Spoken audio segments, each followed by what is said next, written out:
Bonjour à tous.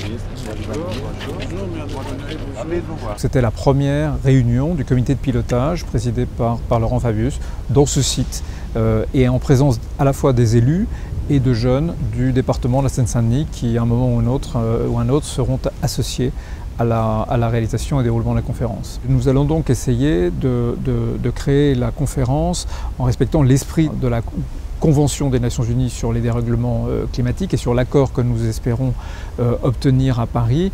Il faut donc que cette conférence soit éco-responsable, mais qu'elle soit aussi une formidable vitrine de ce que l'industrie française sait faire. Et l'industrie française est aussi l'industrie de l'accueil, de la restauration, de l'événementiel, puisque la France est un site de grandes réunions internationales. Nous attendons au moins 20 à 25 000 délégués, et autour de ces 20 et 25 000 délégués, à peu près autant de participants représentant ce qu'on appelle la société civile.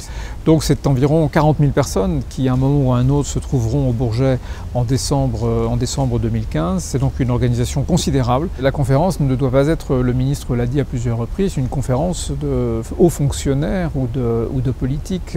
Le changement climatique, ça nous concerne tous.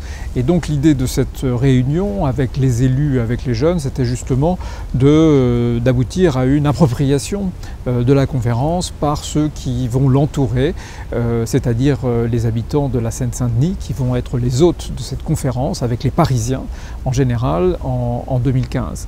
Il faut que cette conférence ne soit pas une nuisance pour eux, mais une opportunité. Et c'est pourquoi nous souhaitons que des jeunes du département soient associés à l'organisation comme volontaires. Nous allons d'ailleurs avec le Conseil général et les entreprises les former à cet effet pour qu'ils soient en permanence avec les délégués.